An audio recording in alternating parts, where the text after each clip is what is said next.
The big metal ship called Stellar Dawn was shaking really bad in the sky above the new planet. The whole ship was breaking apart piece by piece as it fell down through the thick air. Dr. Hyun-woo Park was a human who studied plants, and he was inside a small escape pod with 3 alien friends from space. The escape pod was spinning and bouncing around like a toy ball. The human, Hyun-woo, held on tight to his seat while looking at his 3 alien friends who were very scared. The first alien was named Quintel, and he had blue skin and big eyes like a fish. He was from a place called Valkyrie, and he was a smart scientist who used special tools to study things. The second alien was Zixka, and she looked like a big bug with shiny green skin and many eyes. She had long, thin arms and legs, and she made clicking sounds when she talked.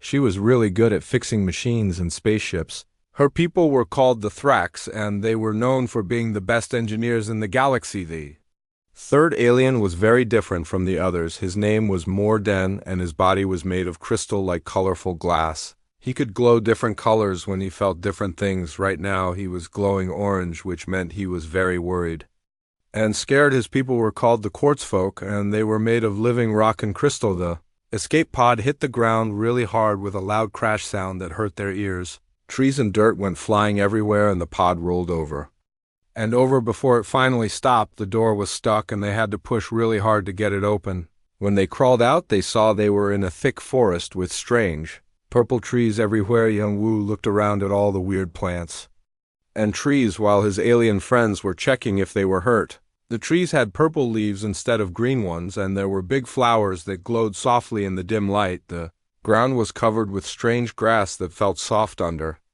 their feet. There were also many small plants and bush with different colored berries and fruits. Quintel pulled out his scanning device and started checking the air to make sure it was safe to breathe. His blue hands were shaking as he read the numbers on his screen. The air was good, but he was worried about other dangers, like wild animals or poisonous plants. Zixka was looking at their broken escape pod and making sad clicking sounds because the communication system was completely destroyed. Murden was glowing very dim now, which meant he was getting weaker. He needed special minerals to keep his crystal body strong, but he did not know if this planet had the right kind of rocks. The 3 aliens started talking in worried voices about their food situation. They only had a few packages of emergency food that would last maybe 3 or 4 days if they were very careful, but Hyun-woo was not worried about food at all. He was looking at all the plants around them with excited eyes. His grandmother back on Earth had taught him about finding food in the wild when he was a little boy. She had shown him which plants were safe to eat and which ones were dangerous. She had lived through hard times during the war when there was no food in the stores, and people had to find their own food in the mountains and forests. The human could see that many of these alien plants looked similar to plants he knew from Earth. The leaves had the same shapes, and the roots seemed to grow in the same way. Even the berries and fruits looked like things he had seen before, but with different colors. He knew that plants that looked the same often had the same kind of nutrition and safety. While his alien friends were setting up a small camp near the crashed pod, Hyun-woo started walking around and collecting different plants. He picked up leaves and roots and berries and put them in his pockets. He wanted to study them carefully and test them to see if they were safe to eat. His alien friends thought he was just looking around, but he was actually starting to plan how to keep them all alive. Quintel managed to get a weak distress signal working from the broken pod, but they did not know if anyone would hear it or find them. The signal was very weak and could only reach a short distance. They hoped that other ships might be looking for them, but they could not be sure. Zixka found some tools in the wreckage that still worked, and she started trying to fix the communication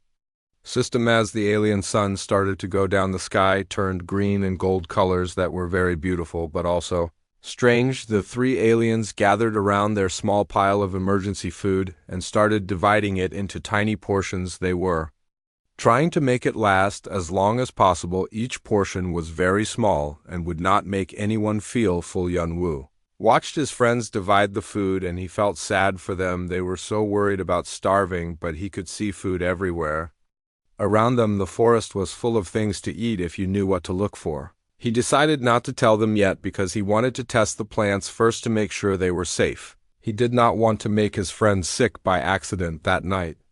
They made a small fire using pieces from the broken pod. The aliens sat close together and talked quietly about their families back home and whether they would ever see them again. They were already thinking about dying on this strange planet, so far from home, their advanced technology and smart brains could not help them find food in the wild. Yunwu sat a little bit away from the others and quietly tasted tiny pieces of the plants he had collected. He knew the safe way to test unknown plants by taking very small amounts and waiting to see what happened. His grandfather had taught him this method when they went camping in the Korean mountains years ago. The alien night was full of strange sounds from creatures they could not see.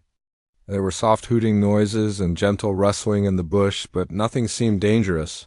The three aliens took turns staying awake to watch for predators while the others slept. Hyun-woo also took a turn at guard duty, and during his watch, he continued studying the plants under the light of the glowing alien moons. By morning, the human already knew that several of the plants were safe and even tasty. He had found roots that tasted like potatoes and leaves that were like spinach. There were also sweet berries that gave him energy and made him feel good. But his alien friends were already looking weaker and more worried as they ate their tiny breakfast of processed emergency food. The aliens could not understand why the humans seemed so calm and confident. They thought he was either very brave or very foolish to not be worried about their terrible situation.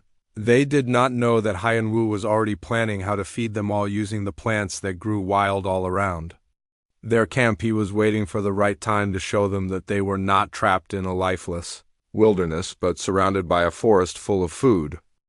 3 days had passed since the crash, and the aliens were getting very weak and sick. Quintel, the blue-skinned scientist, was not his normal bright blue color anymore. His skin had turned pale and gray like old water. His big fish eyes were dull, and he moved very slowly like an old man. His hands shook when he tried to use his scanning device, and he had to sit down often to rest. The bug-like engineer was in even worse shape. Her shiny green skin had lost all its brightness and looked like old leaves. Her many compound eyes that used to sparkle were now cloudy and dark. The clicking sounds she made when she talked were getting weaker and weaker. Sometimes she would try to click, but no sound would come out at all. She spent most of her time lying on her side in the shade. Morden, the crystal alien, was the worst of all. His body that used to glow bright orange and yellow was now barely visible, like a dying candle. His crystal parts were getting darker and he was moving slower than ever before. When crystal people got too weak, their bodies would stop glowing completely and then they would die. His people needed special minerals to stay alive, and he had not found any on this planet. The three aliens had eaten almost all their emergency food packages. They had been very careful and divided each package into tiny pieces, but there was only enough left for maybe one more day. They lay in whatever shade they could find under the purple trees and talked in sad, quiet voices about their families back home. Quintel talked about his wife and 3 children who were waiting for him to come back from this research mission. His youngest child had just learned to swim in the crystal-clear lakes of his home planet, Valkyrie. He wondered if he would ever see them again, or if they would ever know what happened to him on this strange world. Zixka made soft, clicking sounds as she remembered her hive family. The Thrax lived in big groups like bees, and her family group had over 50 members who all worked together. She had been the first one from her hive to go into space, and they were all so proud of her. Now she felt like she had failed them by getting trapped on this planet. Morden glowed very faintly as he thought about his crystal gardens back home. The quartz folk grew beautiful crystal formations like humans grew flowers. He had spent hundreds of years growing a garden of blue and purple crystals that sang in the wind. Now he would never see them again or hear their beautiful music. The aliens had given up hope of being rescued. Their distress signal was too weak, and this planet was too far from normal space travel routes. They believed they would die here on this alien world so far from everything they loved. Their advanced technology and all their scientific knowledge could not help them find food in this wilderness. But while his 3 friends were getting weaker and preparing to die, Hyun-woo, the human, was actually getting stronger and more energetic. He had been secretly testing the local plants for 3 days now and had found many that were not just safe but actually very good for him to eat. He felt healthy and strong and full of energy every morning. While the aliens were still sleeping, Hyun-woo would go out into the forest and collect different plants He had found roots that grew underground like carrots and potatoes. He had discovered leaves that tasted good and gave him vitamins he had even found berries that were sweet and full of natural sugar that gave him quick energy. The human remembered everything his grandmother had taught him about finding food in nature. She had lived through the Korean War when there was very little food and people had to eat whatever they could find. She knew which plants were safe and which ones were dangerous. She had taught Hanwoo to test new plants very carefully by eating only tiny amounts at first. His grandfather had also taught him important things about surviving in the wild. When they went camping in the mountains, his grandfather showed him how to find water and shelter and food. His grandfather said that humans were very good at surviving because they could eat many different things and adapt to new places, but the aliens did not understand what Hanwoo was doing. When they saw him eating plants from the forest, they thought he was making a terrible mistake. They believed he was poisoning himself with random vegetation because he was so desperate and scared. They felt sorry for him and thought he was going to die even faster than they were. Quintel had even tried to stop him on the second day. The blue scientist was worried that his human friend was killing himself by eating dangerous plants. He did not understand that humans had been eating wild plants for thousands of years and knew how to do it safely. He thought all food had to be made in factories and processed in machines. The cultural difference between them was huge. The aliens came from civilizations that had been making artificial food for so long that they had forgotten how to eat natural things. To them, the idea of eating plants that grew in dirt was disgusting and frightening. They could not believe that anyone could survive on such primitive foods. Ixka also tried to warn Hanwoo about the dangers of eating wild plants. Her people, the Thrax, had evolved to eat only specially prepared protein that was made in their hive factories. The idea of eating raw plants was completely foreign to her. She thought it was like eating poison or garbage. Even more, Den, who was the wisest of the three aliens, could not understand what the human was doing. His crystal people ate only pure minerals that were carefully refined and processed. The thought of consuming organic plant matter was completely alien to him. He worried that Hanwoo was having some kind of mental breakdown from the stress. As the fourth day began, the three aliens were barely able to move. They spent most of their time lying still to save energy and talking about their homes and families in weak whispers. They had accepted that they were going to die on this planet and were trying to make peace with their fate, but Hanwoo was busy and active all day long. He collected firewood and fresh water and improved their shelter. He seemed to have endless energy while his friends got weaker and weaker. The aliens watched him with confusion and sadness, thinking that he was using up his last strength in a desperate attempt to stay busy. The human had actually been eating very well for 3 days now. The plants on this planet were surprisingly nutritious and filling. He had found enough different types of food to keep him healthy and strong. The forest that his alien friends saw as empty and dangerous was actually full of good food if you knew where to look. Hanwoo was starting to feel bad about keeping his discovery secret. His friends were suffering and he had the knowledge to help them, but he was worried about making them sick if he was wrong about the plants. He decided that he would have to take the risk soon because they were getting too weak to wait much longer. As the alien sun set on their fourth day, the three aliens shared their last package of emergency food. Each of them got only a few small bites that did not satisfy their hunger at all. They knew this was probably their last meal before they would start dying of starvation. Tomorrow would be their 5th day without real food. Hanwoo watched his friends eating their tiny portions and felt his heart break for them. They were such good people and had become his close friends during this terrible time. He decided that tomorrow he would have to risk everything and try to convince them to eat the wild plants, even if they thought it was crazy. The human knew that his species had survived for millions of years by being able to eat many different things and adapt to new environments. His alien friends had become too dependent on their technology and had forgotten the basic skills of survival, but he believed he could teach them if they would listen and trust him. That night, as the aliens slept fitfully from hunger, Hanwoo stayed awake, planning how he would convince them to try the local plants. He knew it would not be easy because they were so afraid of eating natural food, but he had to try because they were his friends and he could not watch them die when there was food all around them. Few hours he tried a larger piece. To the blue scientist's amazement, he started to feel stronger and more alert. His pale skin began to regain some of its normal bright color. His hands stopped shaking and he was able to sit up without getting dizzy. The plant food was actually working better than he had expected, and he felt foolish for being so afraid of Itzikska was watching from nearby, and saw how much better Quintel was feeling after eating the human food. She was still very scared because her insect people had evolved to eat only processed protein, but she was also desperate enough to try anything. The human offered her some sweet berries that looked colorful and appealing. The Thrax engineer was terrified of eating plant matter because it felt completely wrong to her body and mind. Her species had not eaten anything except manufactured protein for so long that the idea of consuming vegetation seemed impossible, but the berries smelled good and Hyunwoo had been eating them safely. For days, when Zixka finally put a berry in her mouth, the taste was amazing. It was sweet and refreshing and gave her an instant burst of energy. Her compound eyes became brighter and clearer, and her clicking sounds became stronger and more rhythmic.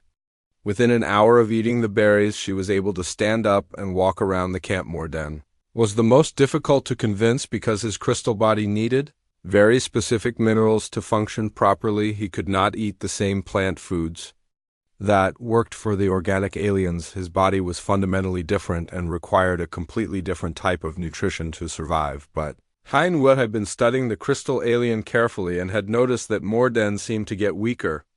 When he was away from rocks and stones, the human had found a special type of moss that grew on the mineral-rich rocks near their water source. This moss was full of the exact trace elements that crystal people needed. The human brought Morden to the rocky area and showed him the moss growing on the stones. He explained that this was not really plant food, but more like mineral supplements that his body could absorb. The moss contained iron and copper and other metals that would help his crystal structure stay strong and healthy. Morden was very hesitant because he had never heard of eating moss before, but he was also getting so weak that his body was barely glowing at all. He decided to try a small amount of the moss and was surprised to find that his body seemed to recognize it as something useful. Within a few hours of consuming the mineral-rich moss, Morden's body began to glow with renewed energy. The orange and yellow colors became bright and strong again. His movements became more fluid and graceful, and he felt better than he had since the crash.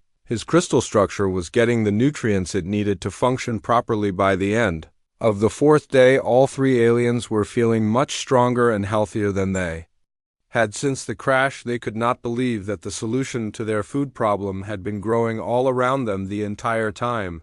They had been so focused on their processed emergency rations that they had not seen the abundance of natural food. The aliens began to look at Hyunwoo with new respect and admiration. They realized that what they had thought was primitive knowledge was actually sophisticated understanding of natural systems. The human had knowledge that their advanced civilizations had forgotten or never learned. Quintel started using his scientific scanner to analyze the chemical composition of the plants that Hyunwoo had found. He was amazed to discover that many of them contained complex nutritional compounds that were just as good as anything made in a factory. Some of the wild plants were actually more nutritious than their processed food. Zixka began to understand that her engineering skills could be applied to finding and preparing natural foods. She started figuring out better ways to collect and store the berries and fruits that Hyunwoo had discovered. Her technical mind was learning to work with natural systems instead of just artificial ones. Morden realized that his ability to sense mineral compositions could be very useful for finding the best moss and lichens. He could detect which rocks had the highest concentrations of the minerals his body needed. His crystal structure was like a living mineral detector that could help them all find better food sources. As the alien sun set on their fourth day, the mood in their camp was completely different from the morning.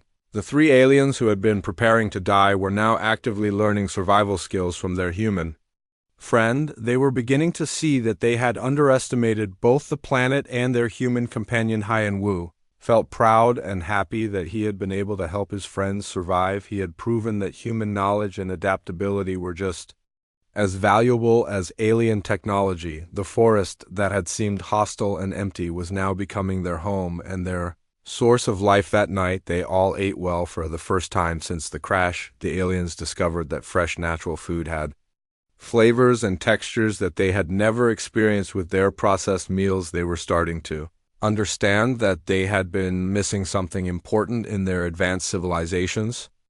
When the fifth day started, everything had changed in their small camp.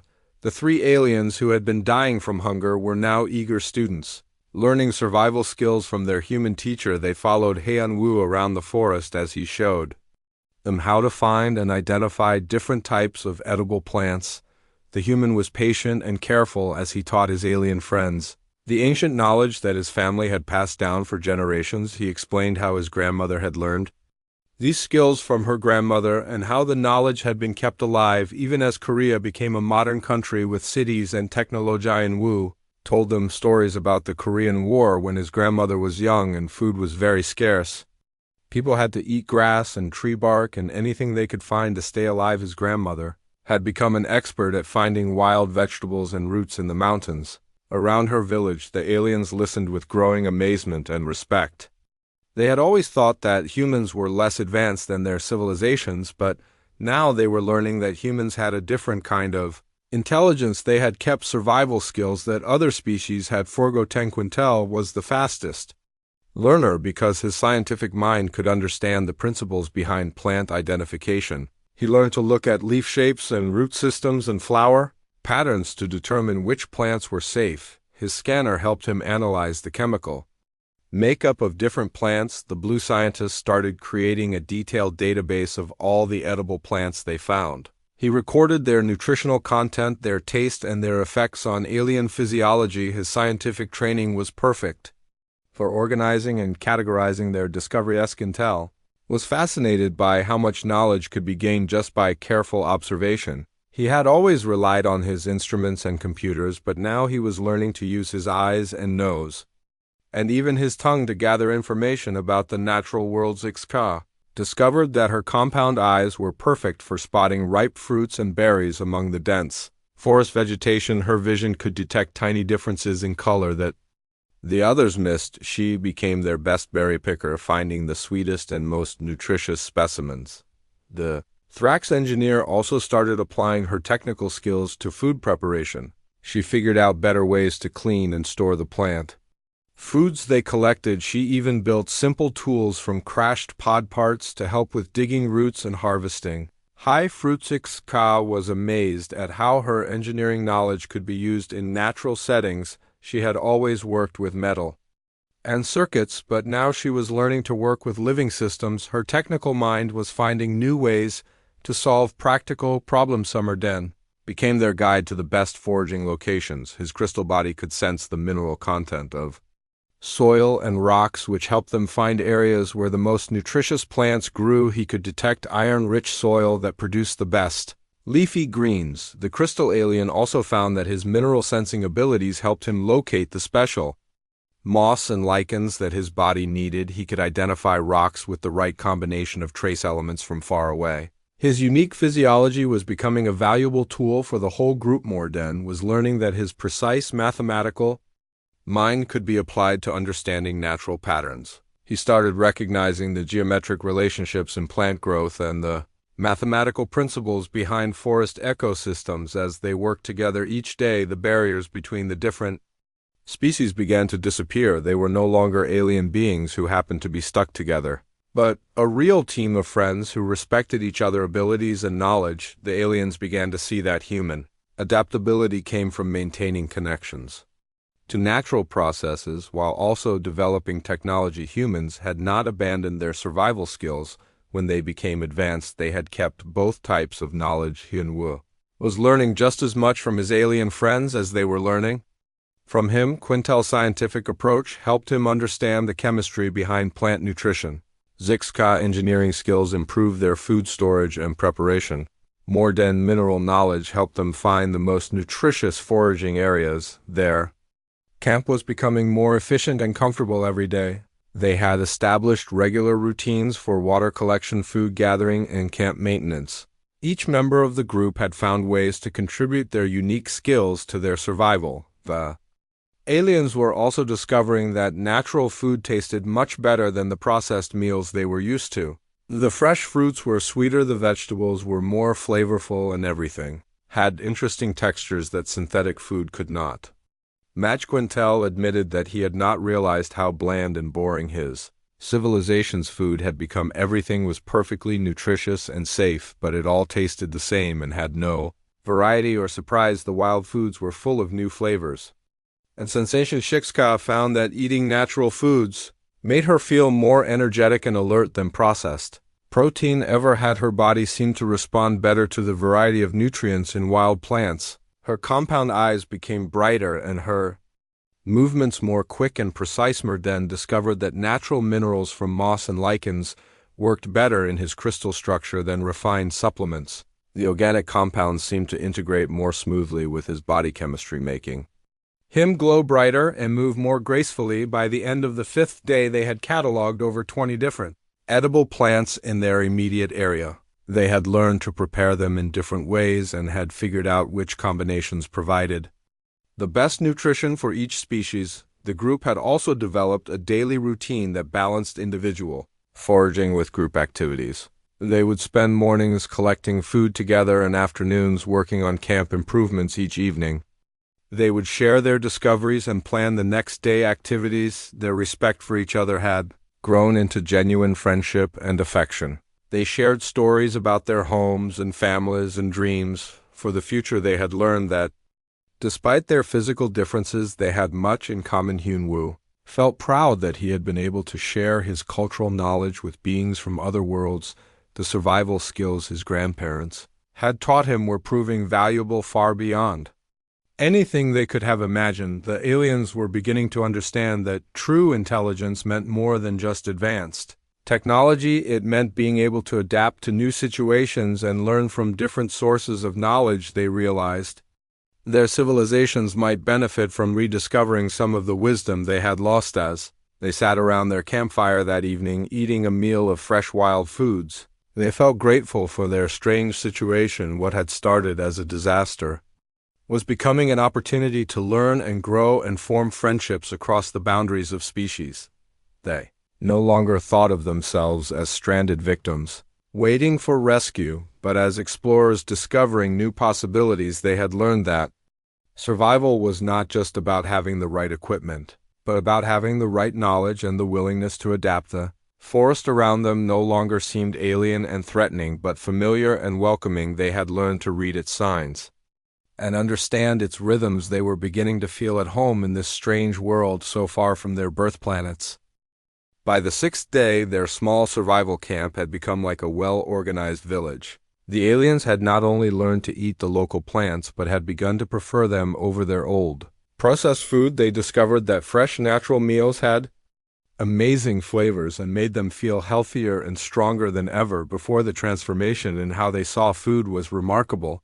Quintel found that wild berries had complex sweet and sour tastes that changed as he chewed them. His old synthetic meals had always tasted exactly the same from first bite to last, but natural food was full of surprises and varieties. Xka discovered that different plants gave her different types of energy. Some berries provided quick bursts of strength for physical work, while certain leaves gave her sustained energy that lasted all day. Her old protein supplements had only provided basic fuel, but natural food seemed to optimize her body performance. Murden learned that organic minerals from moss integrated with his crystal structure in ways that artificial supplements never had. The natural compounds seemed to harmonize with his body chemistry, creating new colors and patterns in his crystalline form that were more beautiful than anything he had seen before. But the changes went deeper than just food preferences. The respect that had grown between Hyun-woo and his alien companions was transforming how they understood intelligence and civilization.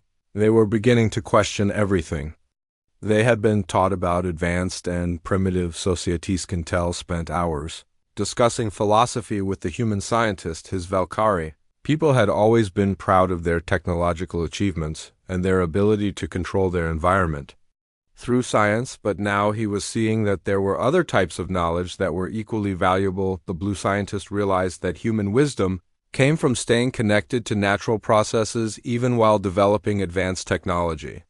Humans had not abandoned their roots when they reached for the stars. They had carried their earthly knowledge with them into space. Quintel began to understand that his civilization might have made a mistake by completely separating themselves from natural systems. They had gained perfect control over their food and environment, but they had lost the ability to adapt when their systems failed. Zixka was having similar revelations about her engineering background. The Thrax had always focused on creating perfect, efficient systems that eliminated all variables and uncertainties. Their food production was mathematically precise and never failed under normal conditions, but now the insect engineer realized that this perfection came at a cost. When their perfect systems encountered unexpected problems, they had no backup plans or alternative approaches.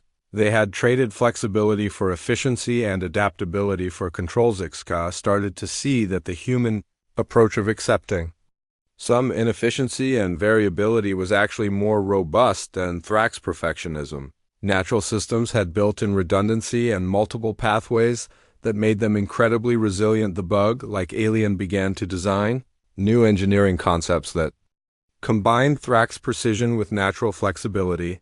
She imagined systems that could adapt and evolve instead of just following predetermined programs. Morden was perhaps the most deeply affected by their survival experience. His crystalline people had always considered themselves the most advanced beings in the galaxy. They believed their mathematical precision and energy-based existence made them superior to messy organic life forms, but the crystal alien had learned that sometimes organic solutions were more effective than mathematical ones. The human method of trial and error and learning through experience had kept them all alive when pure logic and calculation had failed. Morden realized that his people's perfect mathematical models were actually less adaptable than human intuition and instinct. Humans could make good decisions with incomplete information, while his people needed complete data before they could act. The crystal being began to appreciate the value of emotions and instincts that he had always considered inferior to pure rational thought. He saw that human feelings like curiosity and empathy had motivated the very behaviors that saved their lives. As they worked together each day, the four survivors were becoming more than just a survival team. They were becoming a new kind of family that crossed species boundaries. They had learned to value each other not despite their differences, but because of them. Yunwu was gaining new perspectives on human nature by seeing it through alien eyes. His companions helped him understand that human adaptability and resilience were not common traits in the galaxy, but special gifts that should be treasured and shared. The human began to see that his species' role in the galactic community might be different than he had thought. Humans were not just another intelligent species trying to catch up with more advanced civilizations. They had unique strengths that even ancient alien cultures could learn.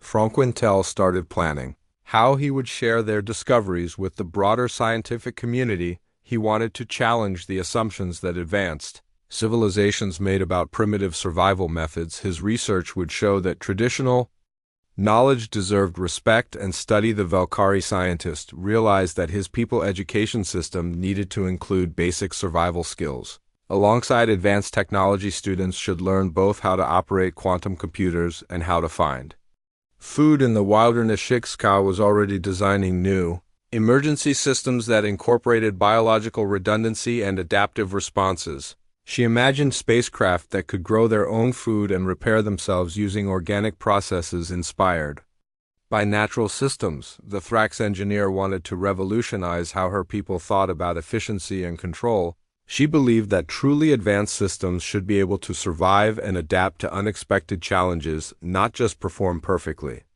under ideal conditions. Morden was planning to advocate for major changes in Quartzfolk education and philosophy. He wanted his people to study organic life forms not as inferior creatures, but as teachers of different types of intelligence and problem-solving. The crystal alien believed that mathematical precision was valuable, but should be balanced with intuitive understanding and emotional intelligence. He wanted to introduce concepts of uncertainty and adaptation into his species' rigid logical frameworks. Their evening conversations around the campfire had become deep philosophical discussions about the nature of intelligence, civilization, and survival. They debated whether technological advancement necessarily meant abandoning natural wisdom. All four survivors agreed that their experience had taught them something important about the relationship between knowledge and survival. The most advanced tools in the universe were useless without the wisdom to adapt and the willingness to learn from unexpected sources. They had discovered that true strength came not from having the best technology, but from being able to work together across differences and find creative solutions to new problems their survival had depended on. Combining different types of knowledge and different ways of thinking as they prepared to sleep on their sixth night together, they felt grateful for the bonds they had formed. The crash that had seemed like a disaster had become an opportunity for growth and understanding that none of them would trade for anything. They no longer saw themselves as representatives of different species competing for resources, but as members of a new kind of community based on mutual respect and shared learning. They had created something beautiful from their terrible situation. The forest around them had become more than just a source of food and shelter. It had become a teacher that showed them how different forms of life could work together. In harmony, they were learning lessons that would change how they saw the universe forever. On the eighth day, a rescue ship finally detected their weak emergency signal and came looking for survivors. The rescue crew expected to find four dying beings who had barely managed to stay alive for over a week without proper food and shelter. Instead, they discovered a thriving community that had built a comfortable camp and learned to live successfully in the alien wilderness. The rescue team captain was a tall gray alien called Commander Vexstar, who had seen many emergency situations in his long career, but he had never seen anything like what he found at the crash site. The four survivors were not just alive. They were healthier and more energetic than most people he rescued from much shorter ordeals. Commander Vexstar was amazed by the detailed records and plant samples that the survivors had collected. They had cataloged dozens of edible species and created a complete guide to wilderness survival on this planet. The scientific data they had gathered was more extensive than some official research expeditions. The rescue team medic ran health scans on all four survivors and found results that shocked her completely. Instead of being weakened by their ordeal, the aliens showed improved nutrition levels and better physical condition than when they had started their original research. Mission Quintel had gained weight, and his blue skin was brighter and more vibrant than it had been in years. Zixka movements were more coordinated, and her compound eyes were clearer and sharper than before. Morden crystal structure was glowing with colors and patterns that indicated perfect health and energy. But the most surprising discovery was the change in their mental and emotional states. The four survivors showed no signs of trauma or stress from their crash experience. Instead, they seemed happier and more confident than before. They talked excitedly about their discoveries and their friendship with obvious joy and enthusiasm. As the rescue ship prepared to take them back to civilization, the survivors insisted on bringing extensive samples and documentation of their experience. Quintel had filled several data storage devices with scientific analysis of the local plant life and detailed survival procedures. The Volcari scientist was already planning to write research papers that would challenge fundamental assumptions about food technology and survival methods. He wanted to share their discoveries with universities and research institutions throughout the galaxy. Quintel believed their experience proved that advanced civilizations had made serious mistakes by abandoning traditional survival knowledge. He planned to advocate for including wilderness skills in standard education for all space travelers and researchers. Shekska had designed several new types of emergency equipment based on what they had learned during their survival experience. She wanted to create emergency kits that included plant identification guides and basic foraging tools instead of just processed food supplies. The Thrax engineer was excited about developing new spacecraft systems that could supplement artificial life support with natural biological processes. She imagined ships with gardens that could provide fresh food and clean air during long voyages. Shekska also planned to revolutionize emergency training programs by teaching basic survival skills alongside technical procedures. She believed that over-reliance on technology had made space travelers dangerously vulnerable when their systems failed. Morden had experienced the most fundamental change in his worldview. His crystal people had always believed that mathematical precision and logical analysis were the highest forms of intelligence, but now he understood that intuition and adaptability were equally valuable. The quartz folk planned to return home and advocate for major changes in their education and cultural values. He wanted his people to study organic life forms and natural systems as sources of wisdom rather than viewing them as primitive and inferior. Morden was particularly interested in the concept of cooperation across species differences. He had learned that the greatest solutions came from combining different types of knowledge and different ways of thinking about problems. As news of their survival story spread through the galactic communication networks, it became a sensation that captured the imagination of billions of beings. The story challenged popular beliefs about human capabilities and the value of traditional knowledge. Hin Wu became famous throughout the galaxy as the human who had saved 3 alien lives using nothing but ancient survival wisdom. He was invited to speak at conferences and academies on dozens of different worlds, but the human botanist was most proud of the deep friendships he had formed with his alien companions. Their bonds had been forged through shared struggle and mutual learning, and had grown stronger than relationships based on common species or culture. The 4 survivors stayed in regular contact after returning to their home worlds.